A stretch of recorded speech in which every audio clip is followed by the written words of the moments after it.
longest turn board gaming podcast. This is episode 6, Unwritten Rules of Board Game Night.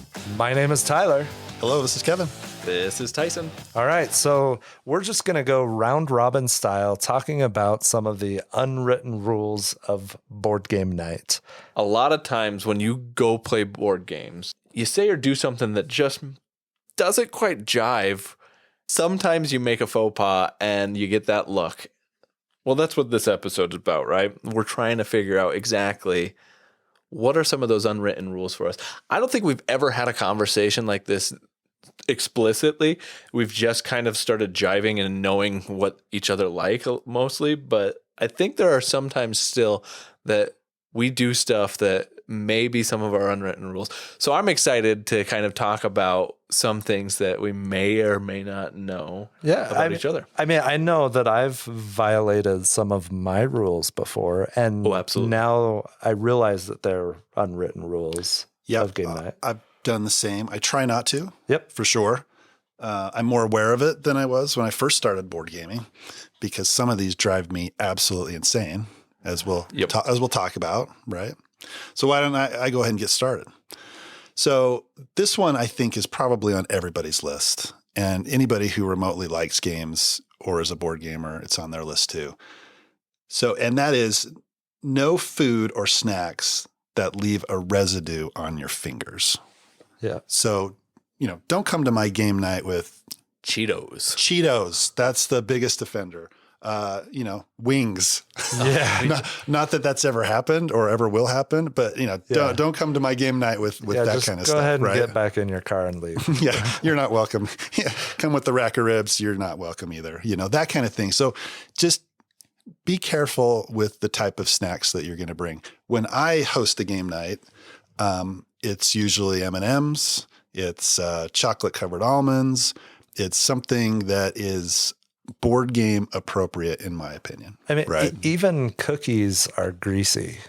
Yep, they are. And that makes me cringe a little bit. Plus they have chocolate in them sometimes, And it's really weird to ask an adult, hey, can you go wash your hands, please? Like that's awkward. Like it is. You shouldn't have to be in that position. I don't know. But or they take that and instead of washing their hands, they especially in lick their fingers these off. times. I mean, a couple of years ago, okay, maybe, but no, not really. No. Never was it okay to lick your fingers off and then touch my board games with it. That's terrible. Yeah, and I'm sure we're going to talk That's like when you see someone rub their nose and then they shake your hand half a second later. Gosh. Like, or cough into it. Yeah, just stop. And some people they don't understand how expensive a lot of these games are, right? So, we all get it. We've bought games that are very expensive, or we've bought accessories for our games that are very expensive. And when somebody comes in and gets greasy fingerprints all over cards or the board or pieces, it just, kind of grates on you a little bit. That's probably a common denominator to a fair amount of these unwritten rules is that there's an associated cost with each of these games. And it may be a monetary cost, or it may be some other cost that you've put in your head that there is a degree of value to these games. For me, as a board gamer, as somebody who owns this, I want to be able to play this game. Maybe I'm a board game collector, and so maybe I want to have this game in perpetuity. Like, I want to have this forever and just play it. So like if you're going to do something that is going to jeopardize the ability for me to be able to play with this game at some point in some capacity, not okay. The worst is games that are out of print. Yeah. It's like, oh gosh, I don't know if I want to play this. Well, and I don't think that makes us super materialistic, right? I mean, no. There's no reason why you can't have nice things and keep them nice, especially when you're playing with mostly adults, right? I mean, so I think that leads into one of my unwritten rules, actually, in that, and you'll see why in a second. I put one of my unwritten rules as people are more important than games. So yes, I think ultimately the game is, you want to keep it nice and pristine and you want to do stuff with it, but if you're doing something to jeopardize a relationship because of the way you're treating your own board game, like to me that becomes an issue. Or in other instances, I think now like I feel like a jerk. Yeah. no. Like in And I'm other, not sure. Like, yeah, I agree. But yeah, in other instances, like if I've invited you to my table, it's because I want to play a game with you, right? It's not like I love games, and yes, I want to play games with whoever. But if you're coming to my table, it's because I want to have this experience with you. And so if I'm inviting you to the table and I invite multiple people to the table and there ends up being like an argument or like some sort of like conflict between them that extends beyond the game experience, like you got to fix that, right? People are more important than the game. So you can't sit there and win at all costs. That's not like the whole deal. I think for me, if I'm not having fun with the people around the table, I've lost the point of what the game is supposed to do. Yeah. And, at the end of the day, the relationships you have are more important. Obviously, people are going to be more important than cardboard. Sometimes we get really attached to cardboard, though, and it's tough to see through that. But yeah, at the end of the day, it's about your relationships, and you never want to do anything that will jeopardize that. absolutely. Yeah. But I mean, is it really that strong of a relationship if you ask somebody, hey, please don't bend that card, and they lose their mind and, you know, it. Absolutely. I mean, do you want to continue to be friends with that person? Like, you know, someone that doesn't respect your stuff or But I think that goes back to the whole point of if I'm inviting you to my table, it's because I want you at my table. Absolutely. Right? But if you do something that is like you're you you're flip being my table, yeah, like, absolutely. okay, well, you can't respect my interest and my personal stuff. It comes down to, are they maliciously doing it or is it an accident? Right. Yeah, sure. Right. So if it's an accident, it happens. You ruined my game. It sucks, but it happens. I'm not going to jeopardize my relationship with you. If somebody comes with a marker and just draws all over my scythe board, I have an issue with that. And that person's probably not my friend. You know, to your point, Tyler, it's like, there's you a can line probably, there somewhere. yeah, there's a line there and you crossed it and you probably aren't welcome at my house anymore. So I think it's all about intent. Exactly. Like if you're doing something that either doesn't respect the people or my house, my games, my stuff, my family, whatever. Yeah, I think there's plenty of reasons to draw that line. One of the unwritten rules of game night that came up in my mind is you better play to win the game. Whether you are in it, whether you're not, whether you're bored, whether you're on the edge of your seat, play to win the game. Because if you start throwing the game or start king making or not playing for your self-interest, it ruins the game for other people. And it's, you know, there's nothing that's can kill a game more than when you're playing and halfway through it, someone's like, oh, I hate this. And, you know, the rest of the game, they're just pouting or whatever. And they're not playing to win. Even though they might not have a chance of winning, they're not playing to get their best score or whatever. That drives me nuts. It doesn't happen a lot, but every once in a while it does happen. And it just ruins the experience for everybody, especially if someone's having a great game. That's one that came up to mind. Do you guys agree? Agree with that. Okay. So as you're talking about that, I played a game of Bang the Dice game. And for those that don't know, it's a hidden role game. You only know the sheriff. There's deputies, there's outlaws, there's a renegade, right? We were playing the game, and the people I was playing with would just randomly attack everybody. And they did that just because they wanted to attack people. They weren't trying to figure out who was who. They weren't trying to do anything that the game wanted them to do. They're just attacking people randomly. Yeah. I'm like, oh, you're not, like you said, you're not playing the game as it was intended. It's ruining it for everybody else. It's not a fun experience except for maybe you, because you're doing something that bugs everybody. I don't know. Yeah, it just ruins it. And it makes it not fun for pretty much everybody. Well, and I've had games before where someone got upset and then their whole goal the rest of the game was to be spiteful and to try take to it out prevent. on that person. Yes, and which I agree. This one was on my list as well. I don't ruin games for others. Play to win. That was my whole thought as well, because there have been a number of times. Kevin, you just talked about an experience that you had. I've had that experience with like King of Tokyo, right? Where somebody will be rolling and they're about to get killed or whatever, and then they're like, well, I'm not going to do the optimal play. I'm going to roll. I'm going to take all the numbers in different order. So I'm going to take a 1, a 2, and a 3, and then I'm not going to do anything to attack this person because I want them to win. Or the worst experience I think I had with that was I was playing the Resistance, and it was with a group of people I didn't know, and there was a couple playing. Couples can drive me nuts when they don't have individual interests in games.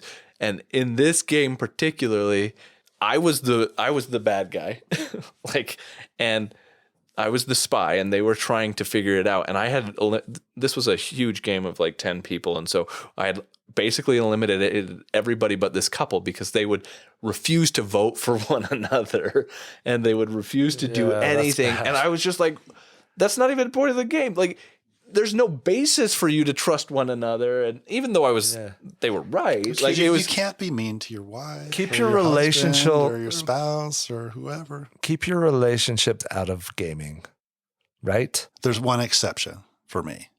My dad always lets my mom win, and it's just kind of cute.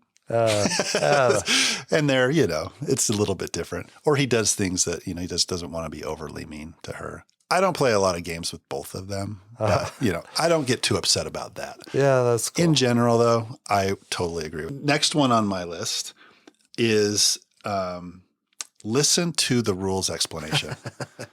What are you saying? So for most of my gaming life, I've been kind of the one who buys the games, the one who learns the games, and then teaches them. And there's very little in board gaming that annoys me more than people, on their phones or doing something else and not listening to the rules explanation. A lot of these games that we play are really heavy and involved. We talked about Imperial Steam in our last episode. I mean, how long did that take you to learn that game? It was a few hours for sure. Yeah. And a lot of times. And a playthrough. You're doing a playthrough, you're reading through the rules a few times. Sometimes you're even watching instructional videos online of how to play it. You're investing a lot of time to teach a lot of these games.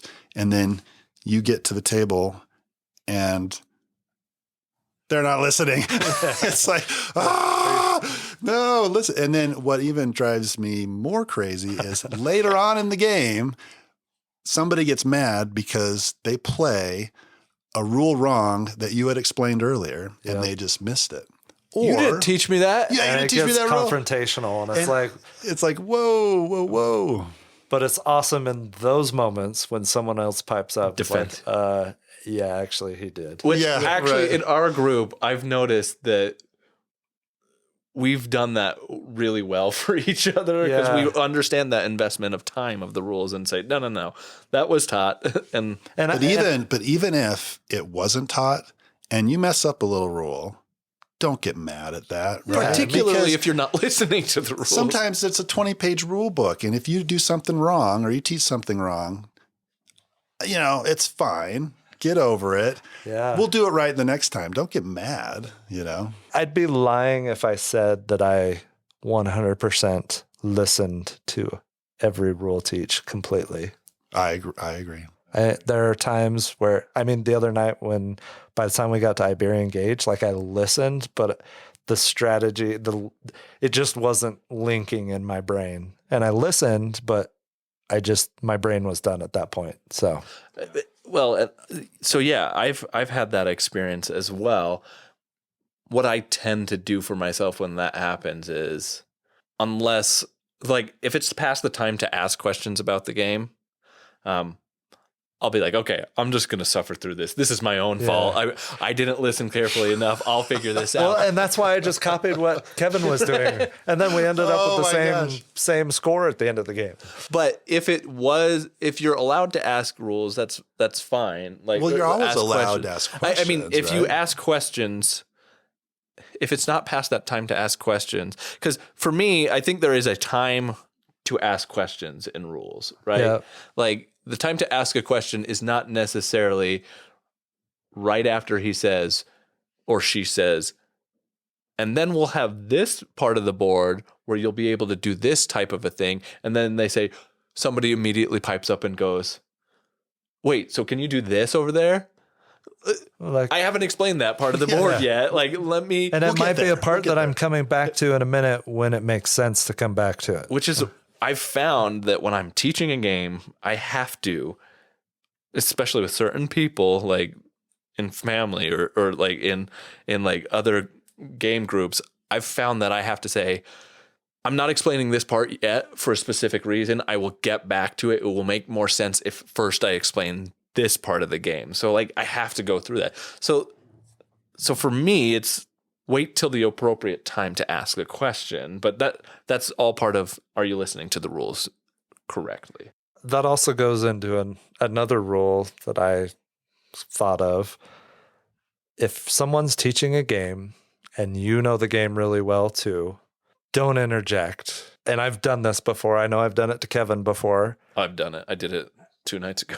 I mean, like, it throws off whatever flow that they have going.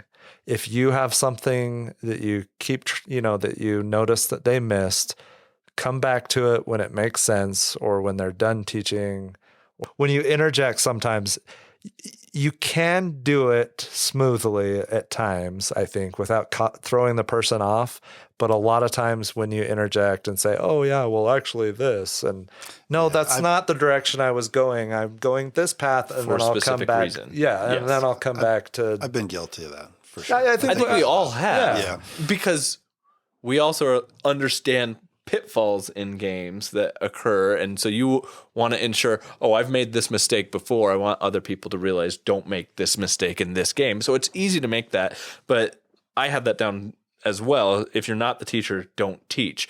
Though the other night we were playing Galaxy Trucker and Dan was teaching the game. He brought the game and he was teaching the game, and he was not as fresh on the rules. And neither was I. I had played it before. And he wasn't as fresh on the rules. So he specifically went, Tyson, is this how you do this one? And reached out to me, at which point I felt comfortable being like, we actually need to do this, this, and this, and like help out with kind of the rules teach to a degree. But then there is a point, I think, where you have to bow out. Because I realized later, I was like, I'm taking over the teaching, and that's not what I want to do. I want them to teach the rest. A lot of times when I teach, I don't know if you guys do this, but I make a conscious effort to think about how I'm going to teach the game. And then, does this make sense? It may not be exactly how the rules go through it, right? But I think about that, and I want it to be a good experience for everybody. So I have a purpose to how I'm going about it. And to your point, Tyson or Tyler, it's if somebody kind of jumps in and throws that off, then it's, it derails you. It can throw you off a little bit, right? Yeah, Because you know how you want to do it, and you know what makes sense to you and what you think is going to make sense to everybody else, and it just kind of throws you off. I think if you are teaching a complex game and you don't go through how you're going to, you don't go through that ahead of time, what's the best way for me to explain this game? It turns out bad. And I've had that experience teaching games even in the last year. I've felt like when I taught Dwellings of Eldervale, it was a train wreck, and I could have planned out better how to teach it to begin with. I don't know. Well, and that makes sense because I think that there is a flow to how you teach a game, right? And Kevin, you mentioned it. Sometimes teaching the rule book the way that it's laid out is not the optimal way to teach somebody at the table. And I think part of that can be either the rule book's written poorly, but I think more often than not, the rule book is written in a way that you can learn the game from the rules by reading it, as opposed to teaching a game to somebody at the table is different than reading and learning about a game. So like there are different ways to learn the game, and there's different learning styles. So you may need to cater to those factors. Like for me, I almost always start out with, this is how you win the game. Right. Then everybody knows the goal, and then you go through how to play the game. So I don't know. I think there's a skill to teaching Absolutely. games, and you get better the more you do it. And every once in a while you strike out. And every once in a while, yeah, I think we've all been there. Every once in a while you fall flat on your face, and hopefully it's still a good experience for everybody. Yeah. Well, and particularly if you're learning the game as well, you haven't played the game and you're teaching a new game, that can be rough in and of itself. Like, you think you understand the game, you've watched your videos, you've read the rules, you've maybe played a few turns, but like until you get down into it with certain games and that interaction, sometimes doing that could be hard. So having compassion to the rules teacher is I think important, so that you know that that's not an easy task. That's a big responsibility for them to do. Yeah, and another thing, an unwritten rule of game night is treat my games nice, please. Don't bend my cards. Oh, dude. That's on mine. That's on my list too. So part of treating my games nice is food, obviously. Don't bring greasy fingers. But also when we're playing the game, don't bend the cards. Don't put cards by your mouth. That drives me crazy. Or any game component by your mouth. I mean, Tyler's going to argue. Well, okay, we're getting there. That's another unwritten rule again. We'll go there now. Don't eat my game pieces. whatever, dude. That is another. You eat at McDonald's. That's halfway to plastic. That's true. That is true. No, I think that rule only applies to Tyler. But if there's any other listeners out there that have had friends that have eaten their game, let us know, because we'd be very interested to hear about that. That would be entertaining for us. What if it's an apocalyptic situation? I mean, there could be some. You need to eat the game to survive? I mean, we all get hungry. Right? And you're starving. Better options out there that you could forage for than your board game. Than the toxins that are in board games. What if it's nuclear waste outside and you've eaten your... I think you got other problems going on. Yeah. This is a little bit of a stretch, but Tyler, you've resorted to a goat-like mentality. During the apocalypse, you are welcome at my home to eat my games. We're that good of friends. Oh my gosh. Until then, keep them out of your mouth. Right. All right. Yeah. So, I mean, going back to the don't bend the cards though. Literally, like if you're playing a trick-taking game, a game where you're playing cards down on the table, there are about 30 different ways to hold a card and set it down on the table without bending the corner. Like someone puts the card down and they're holding the corner and then and all of their cards are bent and it's like, you almost want to call them on it, but I have called people on it, and I feel as bad calling them out on it, but I'm like, I know, because you understand it's just a game. Yeah. Right. Goes back to what we were saying before. The people are important, yes, but also don't bend my cards. Yeah, exactly. Like I can let it go. Like if it's Quiddler, okay, fine. I don't care if you bent. These cards have been played so many times over the last 15 years. Like whatever, they're already kind of trash. But if it's a nice game, it takes half a second of effort and thought to not bend the card when you put it down. Yeah, and I don't care if it makes a cool noise when you go or something, right? Yeah. Don't do it. Yeah. Well, and you mentioned it, Kevin. I think one step worse than that, and this has been multiple people. It's not just like there's one person in my life that has done this. I have had multiple people that have taken game components, cards, player boards, whatever they are, and put them near their mouths. And I've even have somebody put them in their mouth, like bite with their lips. That's not Tyler? That's not Tyler. And I'm like, why is that okay? I've had to ask them to stop. Yeah. Don't do that. Yeah. And they continue to do it because it's some sort of nervous habit. And I understand that that's a nervous tick sometimes, or it's your tell or whatever it might be. But don't put your game components near or in your mouth. Yeah. Really don't do anything that someone has to create a confrontation around, right? They may not realize it though, right? I guess. I don't know. It's tough, and it's kind of an awkward thing to bring it up. Yeah. Even though it should be obvious, it's a weird situation to be in, right? Well, and when something is perceived as inherently obvious to you that you shouldn't be doing that. An unwritten rule, right? Like it's unwritten because it should be fairly apparent to most people, right? Yeah. You don't think you should have to tell somebody. When you actually have to tell somebody an unwritten rule, it's like, do I really need to be telling somebody this? Like this is an awkward situation because I feel like you should know this. We are pretty deep into the board game Right. culture here. We are. So maybe it's obvious for us and not obvious. But some of them are just normal. I mean, even if we're not talking about board games, like treat my stuff nice. Right. It's not that hard. I treat your stuff nice. Please treat my stuff nice. But I think in most of the world, having missing game pieces in trash games is the norm. It's right? common, yeah. It's common. So I've posted my collection on Facebook, for example, and I've gotten comments like, wow, are you not missing half your game pieces for all your games, right? Like, that's how it is at my house. And then there's other comments on people that know me that say, well, if you knew Kevin, you would realize that that's a no-no, right? Yeah. That he takes care of his I'm sorry, games. my kids aren't allowed to throw my games around and mix them up. And, Well, if you look at like any Monopoly in a garage sale or on a Facebook Market post, it'll have partially Stratego complete, pieces. right? in it. Exactly, it has Stratego pieces in it. Or whatever. Right. You mix and match, the thimble's not there or whatever else. Yeah, no, absolutely. I think that it is partially that we are part of a board game culture that understands some of these. But I think there's some that are potentially more obvious. And similar to the don't bend the cards, I have one that I feel is relatively obvious, but I've come to find out that it's not so obvious.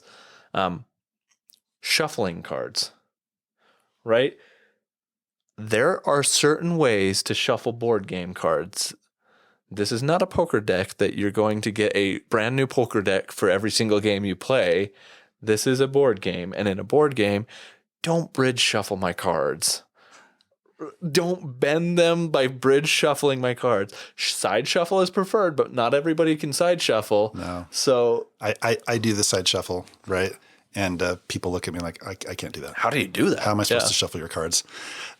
I agree with you, but there are certain games where I'm okay with the bridge shuffle.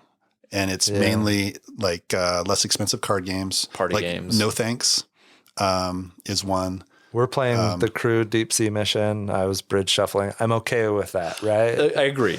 But if it's a game that is a more expensive game, I'm completely on board with that. Yeah, absolutely. And that's one of the main reasons, and I know you're not a big fan of this, but I sleeve almost all of my cards. Yeah, but part of As that do problem- I. And you cannot bridge shuffle sleeve They cards fly everywhere. because they go everywhere. They get slippery and it's like, bro, it's just a disaster. Yeah. So you can just It cut deters the bridge shuffle. It does, and that's one of the reasons why I do it. Not only does it keep the cards nice for longer, but it forces people to do a different method of shuffling. You can just cut the deck and just kind of push them together, and it works perfectly. Anybody can do that, But I agree with you for the most part, on the bridge shuffle. All right. So one of the rules that I have is unless the game expressly allows or encourages it, no cheating. It's so annoying. Just because you might think you're getting away with it, just because you think you might be clever, doesn't mean that nobody is noticing. They just might not want to call you out on it because it's confrontational, right? But I just don't understand what the motivation is to ever. What enjoyment do you actually get out of Yeah, that? like, oh, I won. Okay, Did great. you with a Bill caveat? Belichick. Like, come on. Like, I don't understand that. Like, if you feel, I don't know, maybe I can understand it if like you're in a game and you just feel you're just not that confident in that game and you don't want to look stupid. Like, okay, you cheat a little to bring up your score a little bit. But even then, like, it just, I don't understand it. You play the game to have fun. When cheating happens, it just ruins a game, whether you get called out on it or not. It's just, I've never understood, growing up as a kid, like I don't remember actively cheating in games. I remember playing with other kids that did, and it was like, it's stupid. I just don't get it. I don't know. No, I meant that was on my list. Don't cheat. I had a brother growing up. He cheated, and everybody was like, "Oh, you just cheated when thought it was funny to do so. It drove me crazy. But I have a few games where you mentioned, Tyler, that unless the game specifically allows it, don't do it, right? Well, I have a game that allows it. World Championship Russian Roulette. This is a social bluffing game with some social deduction element, but not really. And cheating, in air quotes, is allowed. But there are parameters within the game in which it is allowed. Every time I teach this game, I have to put in the caveat that there is cheating in this game, but only in a specific way. And then I proceed to say, this is how it is. And I said, don't cheat. It'll make me super upset. Like don't really cheat. Cheat like this, and it'll ruin the game for everybody. Well, I did that, and I taught it to somebody once, and they deliberately cheated, and then I thought they had legitimately won, and it was down to me and them to win. And I didn't care about winning necessarily. I wanted a good, fun experience. He cheated and won the game. And then immediately after, I was like, that was awesome. Well played. That was really good. And he goes, you want to know how I won? I cheated. Ugh. And I was like, why would you even tell me that? I'd rather you cheat and not tell me. Just be quiet about it. Right. It drove me crazy. And I was like, that is enough to make me never want to play a game with you again. Yeah, that's annoying. It's fun when it's within the parameters of the game. Right. We played We're Doomed, which you get event cards, collaborative, semi-cooperative game. You're trying to secure a seat on a rocket before the world gets blown up, right?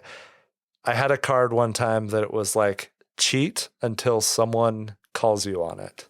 And it was awesome. Right. And I was just taking handfuls of resource tokens. And finally, eventually, someone called me on it. And I was like, oh, and I revealed the card. And then I couldn't cheat. But by that time, I had added so many things to the box, to the pool of resources that everybody was secured in the win. It was fun.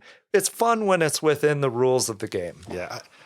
This was so obvious to me that it didn't even make my list. Yeah, right. Right? It probably should have, but it didn't even make my list. There is a person that I've played games with in the past that we have kind of caught him cheating before. And I'm like, it just blows my mind. Yeah. And there are certain games that we would not play with this individual because of that. Roll for the Galaxy comes to mind. Anything that's hidden. You are doing everything behind a screen. Oh, yeah. And we couldn't trust that person to not just flip, the dice to what they wanted them to be. And it's like, really? This is, I just don't understand why this is even a thing, So I agree with that. It's just don't do it. Play the game. Just have fun. So on the other side, I do have something that kind of feels like it's on the other side of the fence of that. One of them being my unwritten rule is it's not personal, it's the game. Now, this specifically applies, I think, in social deduction games. So let me give you an example. I played a social deduction game. I believe it was The Resistance. I know I've already mentioned that one, but I think this was The Resistance, and I was playing it with my best friend from high school, my younger brother, my best friend's wife, and sister-in-law. And we were all playing this game. So we all knew each other pretty well and had good understanding of what was impactful to somebody. Well, in this game, I had to find a way to make my own brother believe me when I was lying. And I knew that my brother understood that I don't often get angry. It takes a lot to get me angry. So I had to find a way to convince him that he had done something to make me angry. Well, I snuck myself in a way to make him accuse me of cheating. And as we just discussed, cheating is a problem for me. So I pretended to get really upset about that so that I could win this game and flip it on his head. Now, the other person in that group was the sister-in-law. She loves her cat. she did a similar thing to her own sister by saying that she swore on her cat's life, which is something that supposedly she would never do if she was telling the truth. Well, she was lying. So in that game, we both did stuff that was like out of the normal, but within the parameters of the game. And so we had done something, and it ended up when the game ended and we left the game, we were like, oh no, we weren't upset, and no, she didn't swear on her cat's life or whatever. And it didn't leave the game because everybody at that table or could understand that, oh, that was all part of the game and it was part of the fun, which allowed for this really fun experience and this really memorable experience to see that, oh, you did so well at making us understand your perspective that it made it really good. So it's not personal, it's the game. But I think you can take that over the top sometimes. But for the most part, I would say that if I'm playing a game, particularly a social deduction game, and it's allowed within the rules, don't take things personally. Your blood can begin to boil at times, though, in certain games. You know, I think we've all been there where maybe you're just having an off night or something, and you just kind of feel it coming on. You maybe feel like you're being attacked or something. So it is important that you don't, take that from game to game. You just leave it at the table if you can. Here's an obvious one. Basic hygiene, shower, deodorant, maybe brush your teeth. I'd rather you be 10, 15 minutes late coming to board game night because you had to shower than come to board game night smelling. Is that why you've been late? That's there are other reasons. Yeah, there has been a string of tardiness of late.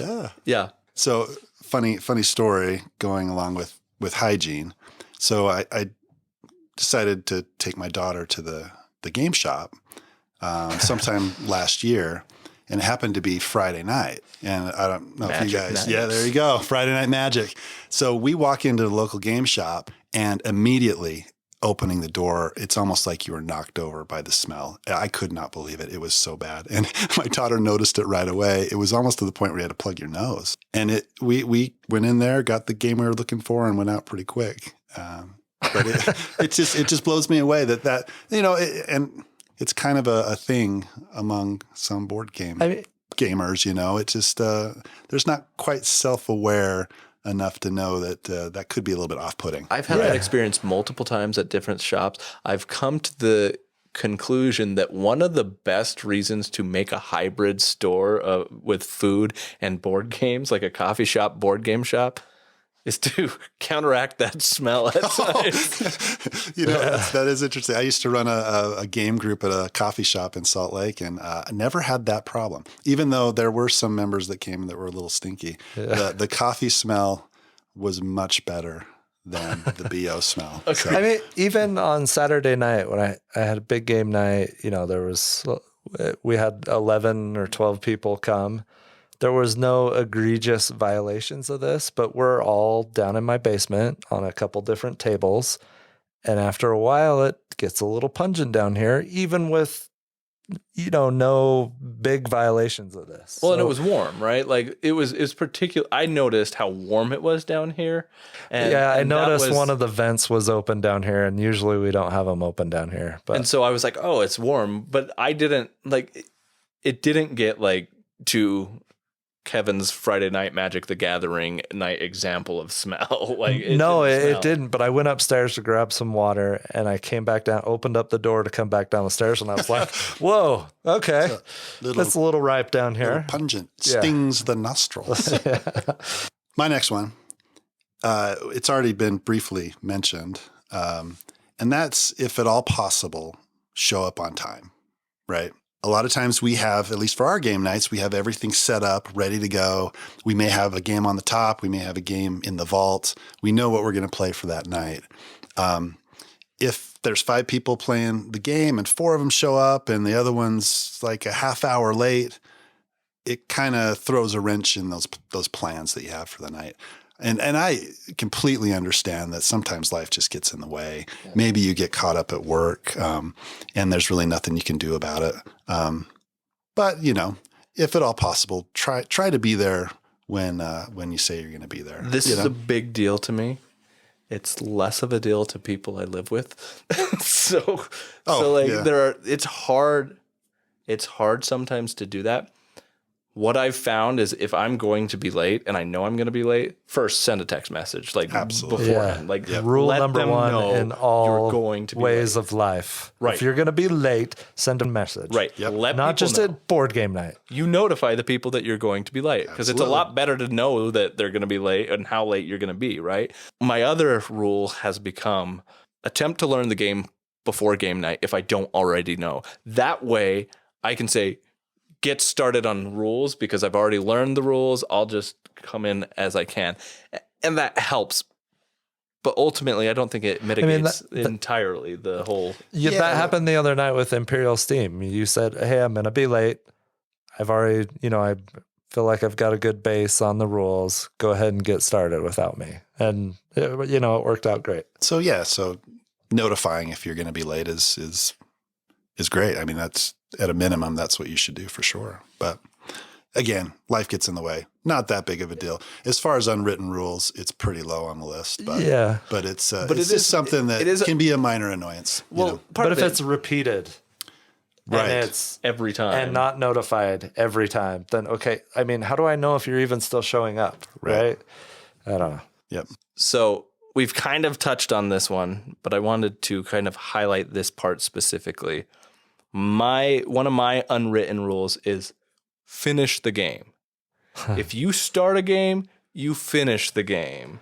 Yeah. I have had multiple experiences where somebody will get up in a game and say, hey, I gotta go. No, you don't. No, right, exactly. So I think there's one caveat to that, though. I know what Yeah. you're going to say. Okay. Or I think I know what you're going to say. This happened the other night. We were playing Shadows over Camelot. One of the guys, before we started playing, said, hey, I need to be out of here at 9:30, which was 2.5 hours away or something. I think it's okay at that point, I would agree. So give or take the situation. So if you set the precedence ahead of time that, hey, I'm not going to be able to likely finish this game, so either I'll leave now, or Sure. are you guys okay with me leaving? That's fine. But like, if you sat down to this table and the expectation was we're going to play this game and we're going to play the whole thing, and then in the middle of it with like no warning, because I've had this happen where somebody's just like, I think I'm done. Right. This just isn't as fun as I thought it was going Yeah. to Right, exactly. Yeah. It's similar to the one earlier that we were talking about where play to win, right? Or play the game, right? Yep. Like if you're not going to do your best at this game, why? Yeah. Just why to are chit chat. playing? You can sit off to the side and chit chat while we play. Exactly. Yep. Prime example, we've talked about this in We the did. podcast Yeah. already. Episode 4, Cabin Con. Cabin Con, Gorus Maximus was not the best play, I guess, that we've had together. And we were tempted to, we had talked about just ending the game, right? And This is we what the came up- caveat I thought would be. yeah, but we as a group said, no, we're gonna finish the game, play it out, and I'm glad we did. Right. So my whole life, I've been like, you start the game, you finish the game. I thought about this after the discussion in Cabin Con is, if everybody at the table really is not having fun and everybody agrees not to finish the game, then I guess I'm okay with it. I've never had that experience before in a game. Somebody was always having fun. Not to say that Gorus Maximus is a terrible game, but it just didn't hit our group in stride. I mean, we just didn't hit it in stride, and it was a rough play, right? So I have had that happen in playing Arkham Horror. Now, there were a couple of reasons why it happened. We all started playing it. Nobody had played it beforehand. This was a time when we all decided, hey, we're going to learn the game on the fly. Nobody had prepared beforehand, Oh my gosh. which is a terrible idea. Don't ever do that. Learn the games ahead of time. Anyway. But we decided to learn it on the fly. So we started playing. We get Arkham Horror is a long game, and we didn't have the full understanding of what we were getting ourselves into. And because we didn't have a good understanding of the rules, people weren't having a great time. And so everybody was like, can we play something else that we know and enjoy? Like that it's not going to take another 3 hours. And it wasn't that Arkham Horror was a bad game. It was just at that time, everybody was not having a great time with it. And if we had come back and had learned the rules, I'm sure we would have had a great time with it. But for that experience, we decided, hey, we're going to all stop playing this game. And that was great. But I think that more likely you get a situation like we had with Gorus Maximus, where it may appear that everybody's not enjoying it, and then you have that conversation. Yeah. And then if somebody is still enjoying that game, you finish that game. I guess there's also the possibility too, where you're playing a new game and you realize that an hour ago your whole table had been misplaying a crucial rule. Yep. And there's no undoing it. There's no real reason to finish it out. It really completely changes the whole dynamic. Yeah, I think at that point it's okay to say, okay, well, at least we learned from this experience. Now we can play it the next time knowing the rules. Let's reset it right now and start playing, So I don't know. I can't imagine learning Arkham Horror. Don't. Like that. On the fly? No. Ugh. It is a terrible idea. I played that game. I played that game one time, and it was about 15 years ago. So you guys have heard of the SaltCon convention, right? Yeah. Yep. Before it was called SaltCon, it was called a Gathering of Friends, and it was up at the University of Utah campus. And it was really small at that time. And my wife and I went there. We sat down at Arkham Horror, and it was a long game, and I think there's people around the table that knew how to play, but it was not a good experience for us at all. And I can't imagine, I can't imagine a bunch of newbies trying to figure that one out. I mean, honestly, if it's not a filler game, don't ever try learning it on the fly. And even filler games sometimes are a little brutal to learn on the fly. Especially if you're not invested in it. Like, especially if it's like the closing the night game and you're like, okay, let's play one last game.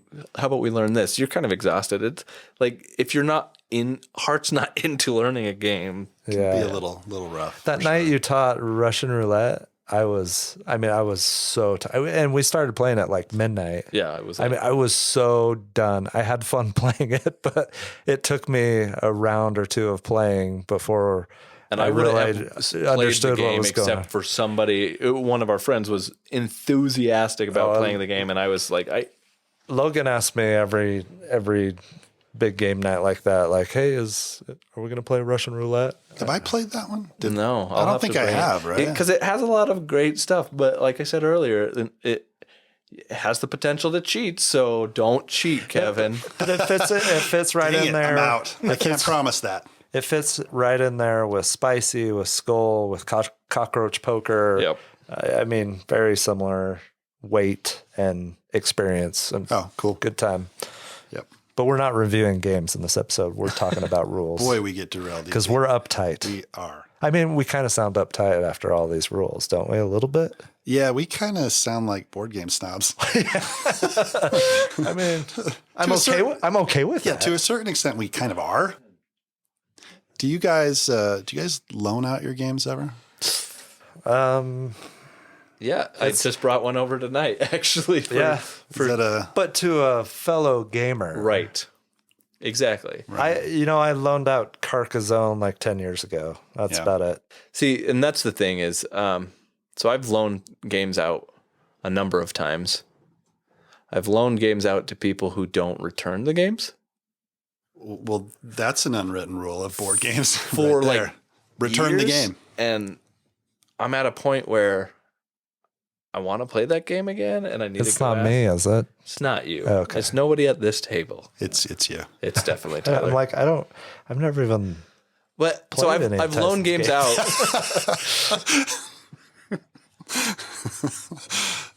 So I've loaned games out to people who haven't. Not adrenaline. This happens to me every time. Yes, but you never got it back. Yeah. Yeah, so I've loaned games out That's before just and never terrible. gotten them back. But part of it is like when I loan a game out, it's because I think somebody's going to enjoy this game and I want them to have that experience. So the game I loaned to Tyler, or Tyler's wife, Shelly, is Final Girl because I think she will really enjoy that experience. And this one in particular is a solo game. So like it's not one that I could come and play with her and teach her it. So it's a little different in that regard. And you know that she's going to, take care of the game and not eat the cards or. Well, it's not Tyler, so it's fine. She's a step above me in everything. So yeah, I mean, So you could feel- she's not going to eat the components. You can feel assured that you're It going was to get one back. time. Well, there's certain games like the unlock games. Right. I was going to mention it's that. a one and done. It's a deck of cards. Absolutely. I'm going to give that game to somebody else so they can experience that if they want to experience Detective that. Season 1 is the same way for me. Yeah. I've completed that one. I'm never going to play it again, but I really enjoyed it and would love somebody else to have an experience with that. But I would love to dish off Star Wars Unlock here in a little bit as soon as we finish it. But We should just have a trade of games we've played that we've finished we should do it. that everybody should try. Absolutely. Yeah. so you've had some bad experiences in the past. Yeah. So people know me as the board game guy, right? I got, huge collection of games. So I've had people say, hey, can I borrow some games? And, reluctantly I've said yes in the past. And you get that game back and there's food on it and crushed box corners and Missing pieces. and stuff. And it's just, I usually don't loan out games now, unless it's to somebody that, I know is going to treat those games What's the like I would longest- treat those games. I Right? feel like if I borrowed one of your games and I did something that like I bent a player board or cracked it or lost a piece, I would just replace it. Yeah. I mean, I'd buy a new game. Absolutely. Yeah. yeah. I'd keep and I your would, old I would keep version that and give copy you- and apologize profusely. And by the way, there's one in the mail that's coming that's for you to replace it. It's funny. We were back in Salt Lake for Thanksgiving playing games with my family, and they have a dog that is about a year old or something like that at that time, and one of the cards fell off the table. And we're like, where'd the card go? And we look down and the dog's just chomping on it. I'm like, ah! And my brother-in-law knows, he kind of feels the same way about games as I do. And you treat him like, you're going to keep him forever type of thing. And he's like, well, looks like we're buying you a new game. So a few days later, one came in the mail and they had a brand new game that had a chewed up card, right? A copy of the game that was mostly new. Yeah, it was, and really that one card didn't ruin the game. It was just one of the variable setup options. But, he bought a new one, and that's exactly what I would have done in that case if my dog ate a game piece. So I'm curious, what's the longest somebody has held on to one of your games that they borrowed?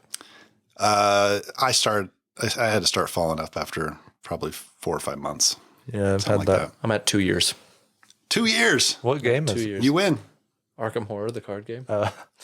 What? You don't have that one? I have it. I don't have it. I thought you actually had it in your possession. Oh, so Kevin and I, if we wanted to start playing it, I would go get it immediately. Because I would love to start playing through that campaign. I've already started dropping hints, but the hints don't seem to be working. Oh my gosh.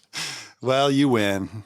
yeah, that's Sort a of. long time. Yeah, that's a long time for sure. But it's okay but because really you're I losing. know they've played it and they enjoy it. So that's important good. to me as well. It's not like Yeah, well, but good. at that point, buy me a new copy or buy yourself your copy and give me Right, my game right. back, right? Yeah, you like the game enough and you're going to play it enough like that, then you probably need your own copy. time to invest, right?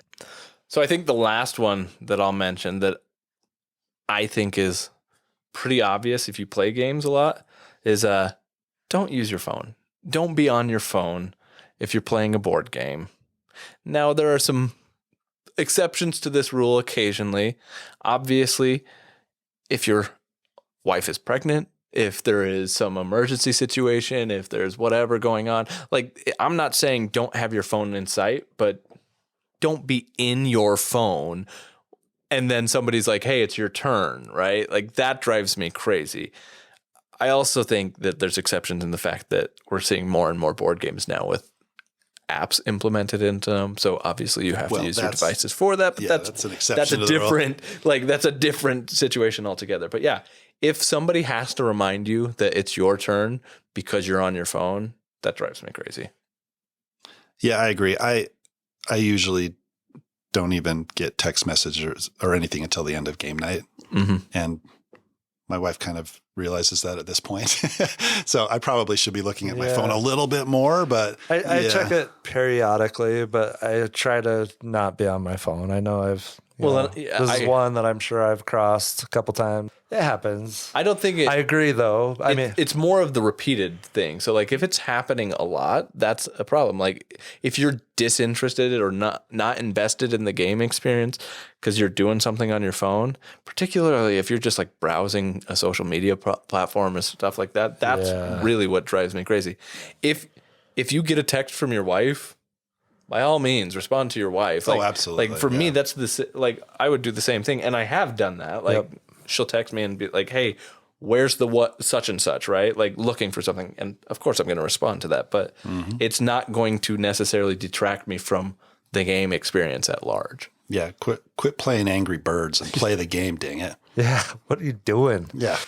So actually, that tied into really one of, I guess, my last rule. Was be ready to play on your turn. Pay attention. Know when it's your turn. Plan ahead if the game allows it. Try to help the flow of the game move along, right? Be ready. Be thinking. It's okay to chat and have fun. I mean, we have talked in the past about how some of our plays are a little bit longer because we're telling stories or we're we're having a good podcast. We're having a good time though, but at the same time, there are times where it's just like, okay, dude, it's your turn again, and it's been a minute and you still don't realize it's your turn, and I'm tired of reminding you it's your turn over and over and over and over again, right? Yep. And I'm not saying that that's happening at this table or in our group, but Kevin. But Tyson, just be ready to play and think ahead. And, your plans don't always pan out. Somebody does something on their turn that affects what you were going to do. You have to adjust. I get that, but be ready to play. Amen.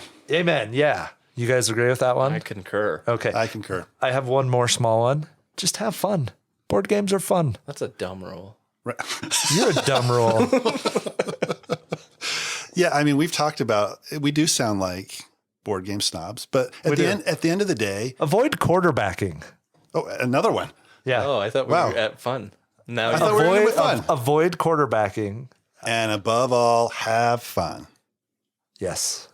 I agree. Because exactly have fun. Where you were going with that, Kevin, the whole point of games is to have fun playing them. Yeah, right. And so if any of these unwritten rules... Wait, I brought up having fun and you told me it was a dumb rule. Yeah, I was being sarcastic. Oh. If any of these unwritten rules are detracting from that experience, you throw those unwritten rules out the window, right? Yep. Yeah. It's all about the relationships you have. If Tyson comes to game night stinky, I'm still going to play a game with him. Or late. Right? That means a lot. Or late, then I'm still going to play a game with them. I still will enjoy it. Bring some snacks every once in a while. I love that Mark is the M&M guy.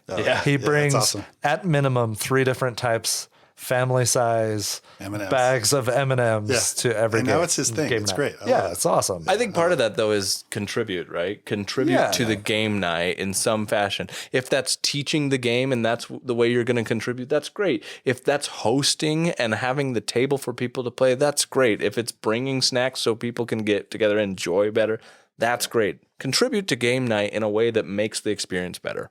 So yeah, we sound kind of like board game snobs, but at the end of the day, it's about the people that you play with. So if anything that we've talked about gets in the way, it doesn't matter. It's about maintaining those relationships, having a good time when you're playing the game, getting to know new people, strengthening relationships that you already have. That's the most important thing at the end of the day. Even if, Tyson comes to board game night stinky or late, it doesn't matter, right? The whole reason I think these are unwritten rules is because there's room for Forgiveness. for forgiveness. There's wiggle room here, and they're not hard and fast rules.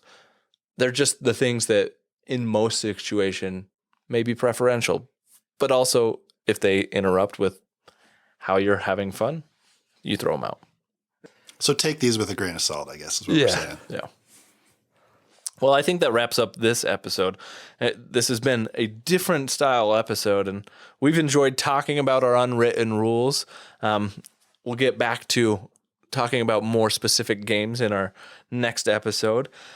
But until then, you can find us on Facebook and Instagram, and you can check out our BGG blog where we give more in-depth info on games that we've been playing that we may not talk about as fully on the podcast. And be sure to check our Board Game Geek Guild out at 3947. We're Guild 3947. And we also have a Board Game Arena group for the longest turn. So if you haven't checked that out and you like to play on Board Game Arena, come join that group and challenge us to some games and probably beat us in some games. So thanks again for listening. Have fun. Adios. Keep the keys. Goodbye. Tot de volgende keer. Welcome to the Longest Turn Board Gaming Podcast. This is episode 6, Unwritten Rules of Board Game Night. I said that weird. Board Game Night. Is it the 7? No, It's episode 6. You're right. Good. We're talking Sorry. about board games. Board Game Night. Hey, why don't you just drop your phone while I'm talking? Okay. Board I'll pay you back. Board That's Game Night. board games. We're just 3 board gamers. Gams, yams, and you made a faux pas, right? So a faux pas. Faux pas. Papa. Let's play some board games. Board games and faux pas. Board games and papas. Our next This episode. definitely is not going to be under 45 minutes. Papa. You papas. You can also check out our BGG blog where we give more in-depth rules, more in. But Yep.